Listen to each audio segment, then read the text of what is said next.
In June 2011, Christchurch, New Zealand suffered an earthquake that left a lot of the city in chaos, destroying buildings and infrastructure and leaving over 50,000 homes without power. As a result, there were collapsed houses, ruptured water mains, flooding, and fires due to disrupted electrical lines. Due to the strong ground motions and intense shaking, part of the city experienced a strange phenomenon known as soil liquefaction. Sand boils emerged from asphalt roads, toppling and sinking cars, and causing boulders to fall from hills, resulting in more home damage.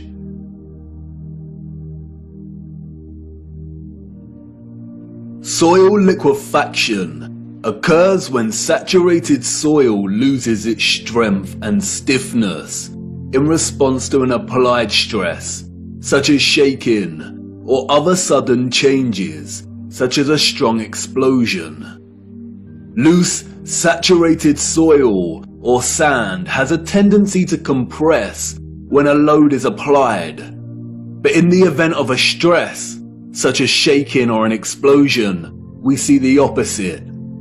The soil tends to dilute, and the result is treacherous quicksand or quick clay. The land turns to liquid, causing structures of heavy mass such as buildings, infrastructure, and cars to start sinking, topple over, or collapse. It can also affect dams and bridges. Turbidity currents can also form huge landslides that are impossible to stop. In the worst case scenario, entire cities may be destroyed. As you can see, liquefaction can move entire areas of land. The mud can rise dramatically and rapidly, and its destructive force is unstoppable. It is a well-documented phenomenon. The 1964 earthquake in Nagata, Japan caused liquefaction, and we can see the effects very clearly in these photos. The same here with the 1964 Alaska earthquake. Buildings toppling, cars sinking, infrastructure collapsing. Once the stress has subsided, the soil begins to solidify once again, and we can see the aftermath. Uneven muddy streets remain where there was once road paving. Returning to photographs of 19th century cities, we see a similar situation here. The roads are unrefined and full of mud. We see unsophisticated, uneven, coarse, and muddy roads everywhere against a backdrop of refined, sophisticated, and magnificent architecture. Could these cities have suffered the similar fate of soil liquefaction that we see in more recent times? Perhaps. But unfortunately, muddy roads is not enough evidence to base any conclusions on, is it? Children ask the most vital of questions, and adults, in their foggy stupor, usually provide the most unsatisfactory answers, often regurgitating learned nonsensical information that leave the child's imagination unfulfilled. Squelching along these muddy 19th century roads, observing their surroundings, a child may ask, why did they build the windows so low to the ground?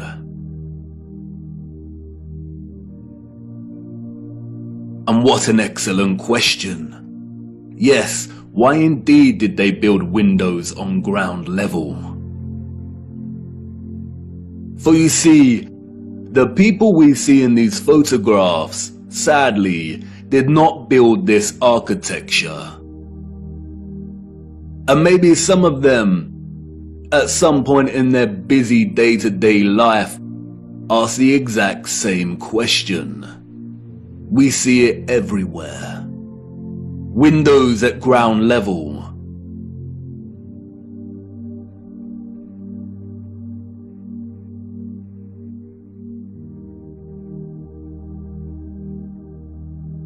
Windows partially below ground level.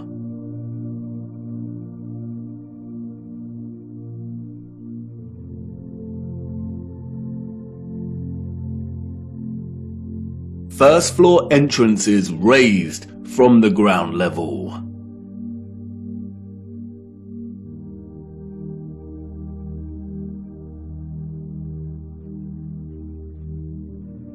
Steps leading down to entrances below ground level.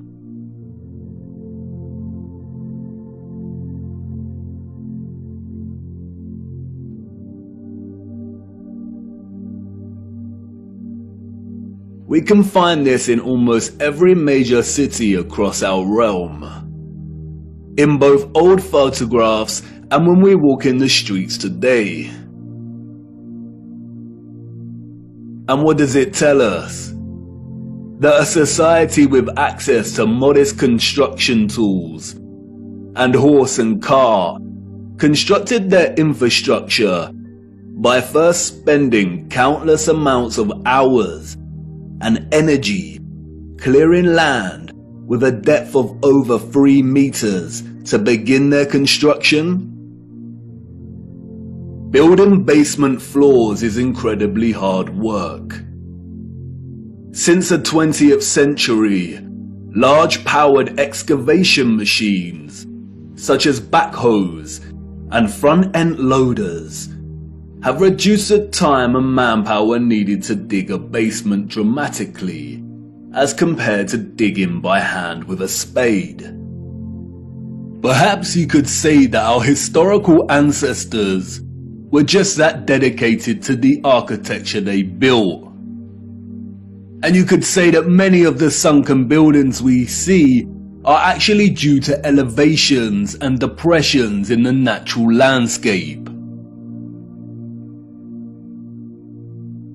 The official narrative, which is always full of inconsistencies, perhaps would suffice if it was not for contemporary excavation. When we look at photographs such as this, it immediately dawns upon us that what we are seeing are windows and doors 2 to 3 meters below the ground surface.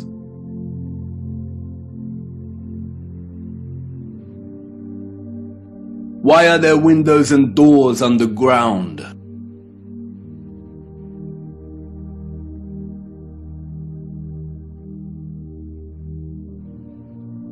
What is this that we see in our cities? Natural soil accumulation over time? Geologists have never been able to ascribe a consistent value to worldwide natural topsoil accumulation, because it is impossible. Some regions of our realm experience consistent topsoil accumulation, whereas other regions actually experience consistent erosion.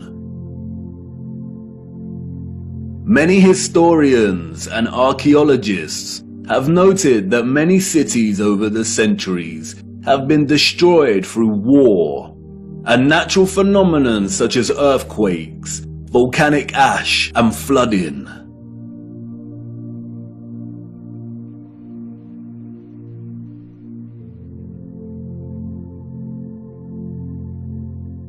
Aren't these just the layers of previous civilizations?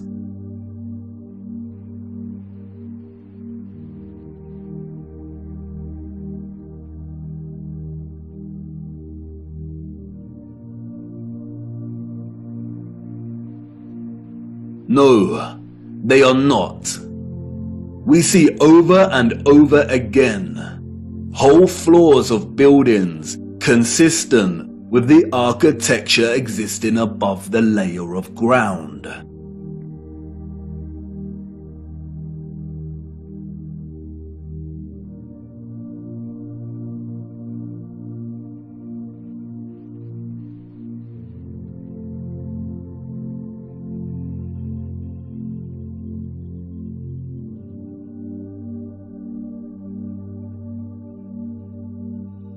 You see, what lies beneath is not the unfamiliar traces of previous generations, but of the same generation that built these structures.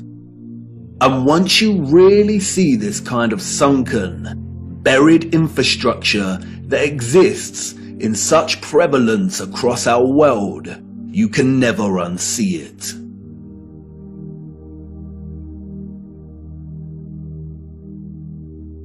We see that the foundations of old churches are actually the original first floors, with consistent entrances and windows.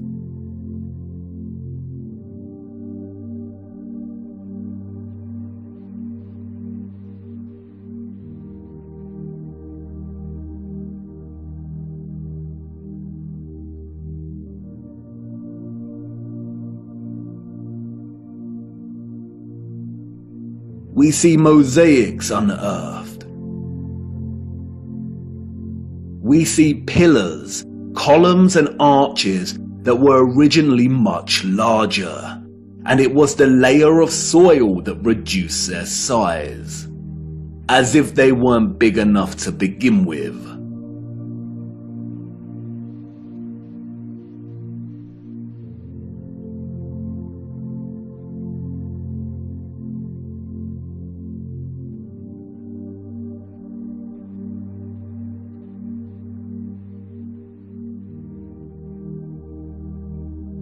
And like with the 1964 earthquake in Nagata, Japan, we also find many so-called ancient structures that are leaning, as if at some point the soil beneath these structures loosened and liquefied. We have the Sahersen Church Tower and Our Dear Lady at the Mountain Church Tower in Germany, the Tiger Hill Pagoda in China, the Leaning Tower of Neveyansk in Russia, the Leaning Temple of Huma in India, Oud Kirk in the Netherlands, the Tower of Zaragoza in Spain, and, of course, the Tower of Pisa. The official liars of the world try to justify the buried and tilting structures we see, filling our heads with stories of antiquity and ever-changing geology. But it becomes trickier for them when we turn our attention to America. If we are to believe their narrative, then all of the buildings we see in 19th century photographs of the burgeoning American cities are newly constructed. Why do we see famous structures, such as the Washington Capitol building, with consistent infrastructure that buries very deep into the ground? And again, the inconsistencies do not add up. Why would an underdeveloped people waste resources, energy, and time constructing the foundations of the Capitol building to be consistent with the column style we find above the surface? The foundations did not have to feature columns. Columns, we are told, are a stylistic choice, not a functional one. So why would they do this? In a nutshell, they wouldn't.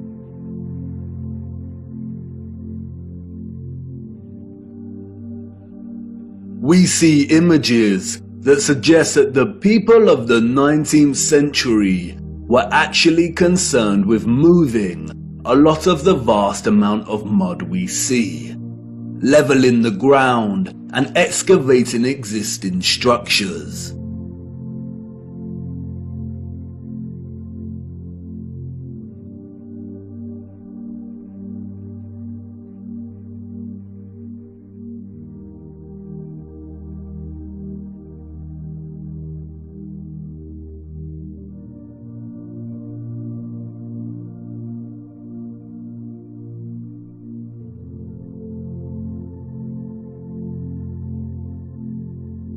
The consistency and prevalence of buried architecture across our realm indicate that whatever happened was a worldwide event, despite regional differences in natural topsoil accumulation and erosion. And there is no official narrative explanation that justifies the buried architecture we see. No explanation provided to justify the amount of mud we see in 19th century photographs of our cities. On the roads, mud piles from clearing, the roads uneven, the land ravaged, but the architecture grand, perfect and intact. Applauded by literary scholars for his use of fog as an opening simile and metaphor to paint a portrait of London as a corrupted hub amidst burgeoning industrialization, many often overlook that Charles Dickens's 1852 novel Bleak House actually opens with a different image. London, Michaelmas term lately over, and the Lord Chancellor sitting in Lincoln's Inn Hall. Implacable November weather. As much mud in the streets as if the waters had but newly retired from the face of the earth. Liquefaction caused havoc across Christchurch and the Garter. But these were isolated earthquake events, and only portions of each city were affected. It is not possible for there to have been huge, simultaneous earthquakes around the world during a similar period. Or is it? Even Wikipedia tells us that liquefaction can occur naturally or artificially, from an earthquake or other sudden change in stress condition. Even if this was the case, we do not see the same structural damage to the buildings in the 19th century like we do in cases such as Christchurch and the Garter. Most of the buried architecture we see is intact. It is either sunken or the ground level has been raised at least 3 meters, sometimes in a uniform manner, and other times partially buried in rolling mud hills, as if there were huge landslides. The strange case of the buried architecture provides the following conclusions: that what lies beneath are not the remains of previous civilizations. More often than not, the buried structures are consistent with the architecture we see above ground. That the structures are much larger than originally suspected, and therefore they are even more of a construction impossibility for a Victorian generation of horse and car, and those existing before them. That natural topsoil accumulation and soil liquefaction are not satisfactory explanations for what we see here. Whatever took place had to be something much larger and widespread, such as a natural or artificial earthly cataclysm of sorts. As many of the photographs show, many citizens of the 1800s were responsible for moving much of the mud, leveling the ground, and excavating buildings, which suggests that whatever happened had happened very recently in their past. The complete absence of a reasonable, mainstream justification for the buried architecture we see suggests that the controllers of our realm are deliberately trying to hide whatever happened. And what of the deserted cities we see in the earlier photographs? If these cities were truly empty, then we must ask why. We must also ask how all the people got there in the end. In the space of 30 or so years, we see a city go from barren to bustling. Interestingly, it is Charles Dickens and 19th century literature more generally that offers some clues. Two central themes run throughout 19th century Victorian literature. That of marriage and female chastity, and that of orphans and adoption. Many of the fictional characters we've come to love over the years are orphans. We have Oliver Twist and Pip from Great Expectations. We have little orphan Jane Eyre and Heathcliff from Wuthering Heights. We have Mowgli from The Jungle Book, Cosette from Les Miserables. We have Heidi, Rapunzel, Peter Pan, Snow White. We have Tom Sawyer and Huckleberry Finn and Anne of Green Gables. And these books were of their time, as far as orphan prevalence goes. The only issue is that these novels romanticize the orphan as a figure dislocated from society by default, and therefore pave their life's path as one of unforeseen opportunity. This was not reality.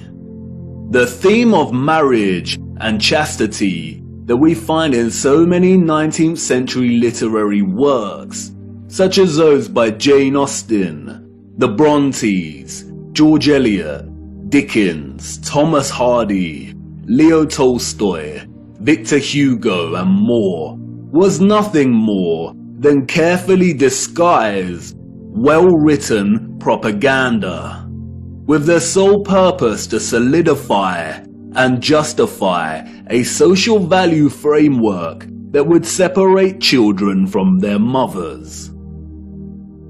Children born outside of marriage or wedlock were regarded as illegitimate, meaning they did not have a legal status. Illegitimate children was a serious stigma throughout the 19th century. The majority of employers would not hire women with an illegitimate child.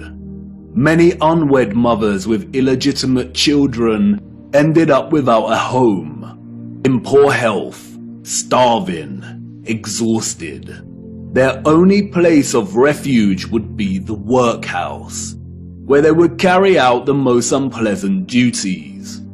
In some places, women with illegitimate children were singled out and had to wear a special uniform, which alerted everyone to their status as an unmarried mother or fallen woman.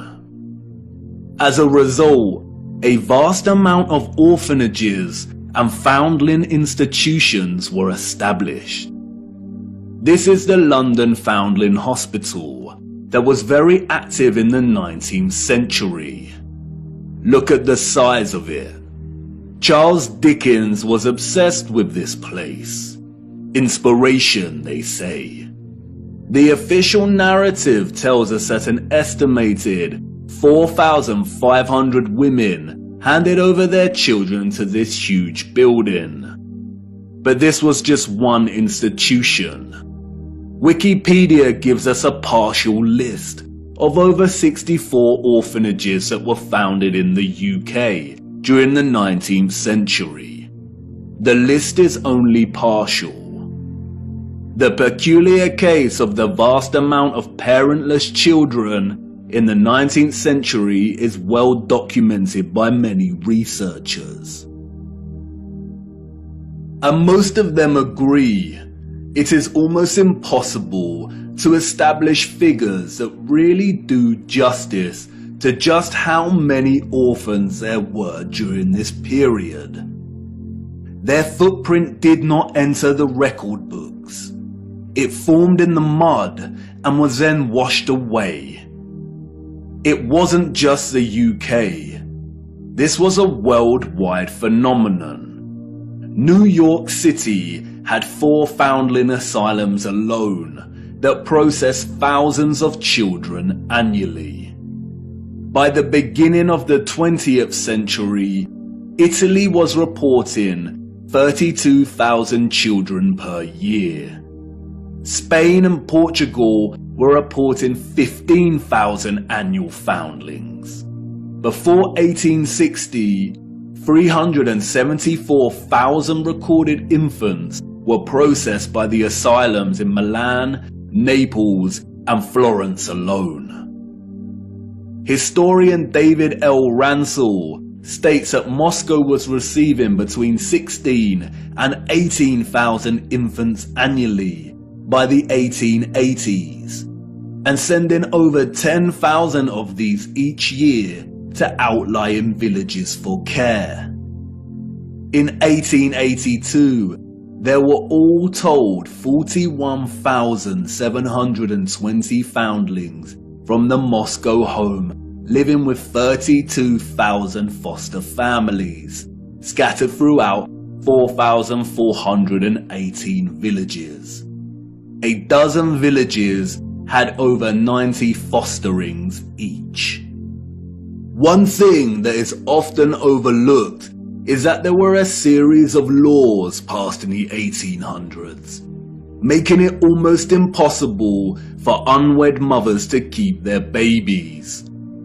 The 1833 Poor Law Reformation introduced bastardy clauses that shifted the entire responsibility for the illegitimate child onto the mother.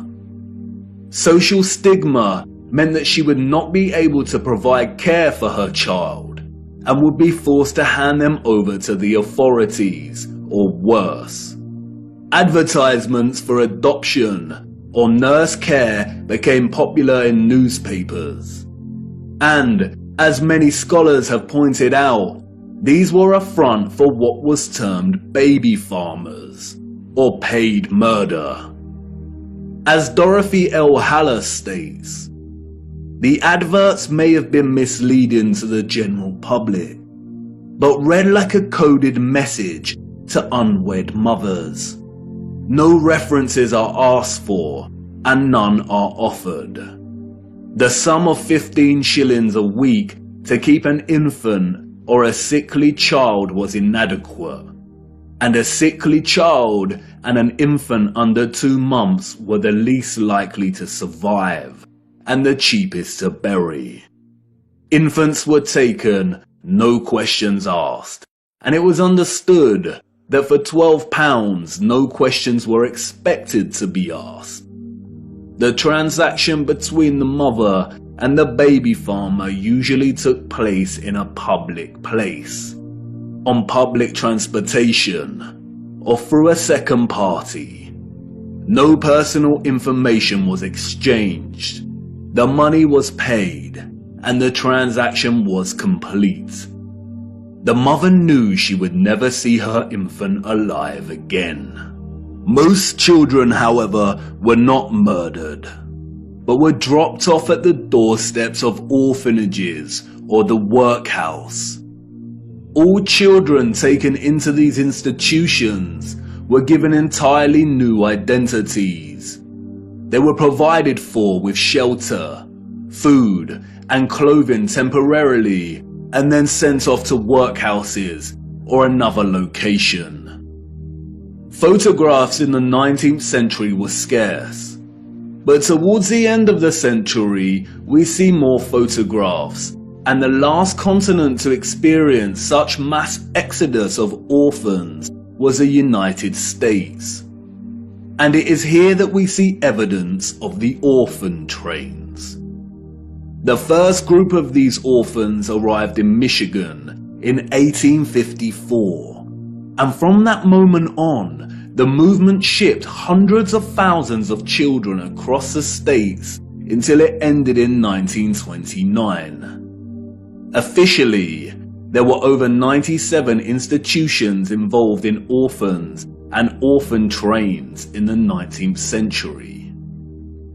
And again, this was not just the United States.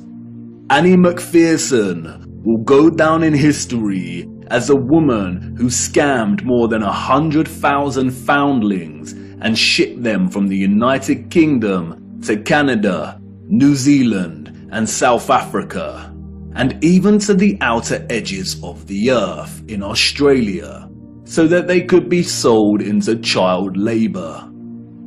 Why do we see so many photographs of orphans in workhouses? Why are they working with machinery created for adult use? Were there not enough adults during this time to carry out this work? And then there is the strange case of the burgeoning American amusement parks at the turn of the 20th century. In addition to rides and exhibits, many of these parks featured an unusual attraction: infantoriums. Visitors of these parks could stroll around with ice cream and swing by these stations, a visit equivalent to that of a fully functional neonatal intensive care unit, complete with incubators filled with sleeping, premature babies. History has been kind to Martin Cooney. Touted as a hero, Cooney was the German mind behind the incubators. His first encounter with premature babies, we are told, was at the 1896 World's Fair. He knew immediately that the exhibition would save babies' lives. The technology to keep premature babies alive was expensive, and he knew the public would pay to see the babies in incubators. He would charge an entrance fee at the amusement parks to generate funds to help these babies live. Nurses tended to the babies as an enraptured public looked on. Like any other amusement, the premature baby exhibits included carnival barkers who tried to lure the public to come and see the babies. I don't know about you, but I find something very off about these incubators. Advertised as featuring living babies, a lot of the fairs where Cooney showed his babies also featured eugenics exhibitions. Eugenics is a field of corrupted pseudoscience that endorses selective breeding to improve the genetic quality of the human population. Eugenics was inspired by Darwinism and was a driving ideology that fueled the Nazis. Why are people paying to see living babies as if they had never seen a living infant before? Did people of the time not have their own babies? And where are these infants' parents? How did they have the technology in the 19th century to keep premature babies alive in such a way? Or is something off, once again, with the official narrative? There were 80,000 premature babies who were treated in these amusement park incubators. 80,000. The hundreds of thousands of orphans in the 19th century are just barely believable. Were women really that carefree? Did America even have the population numbers to justify 80,000 premature babies? We are not talking orphans here, but infants born prematurely. The narrative is not convincing or realistically fathomable. Where did these babies come from? More troubling is Cooney's background. As many historians have pointed out, he had no medical degree or training. His story is a very similar one of unconvincing philanthropy that we find surrounding some of our contemporary figures today that also do not have medical degrees. And then there is Marie Dressler, a Canadian silent film and Depression-era movie star. She adopted one of these incubator babies. celebrities and adoption. The official narrative conveniently leaves this out of her story and tells us that she may have had a daughter who died as a small child. But the photographs suggest otherwise. Did she adopt her incubator baby at one of these fairs? Were the fairs a front for illicit adoption of premature babies? Even if they were premature, did that mean they had no parents? Who owned and was responsible for these parks? And what happened to the babies once they grew and left the incubators? If something feels eerily wrong about the entire narrative surrounding these parks and orphans, it's because we are not being told the truth. Why were there hundreds of thousands of parentless children in the 19th century? Where did they come from? They were relocated all over the world.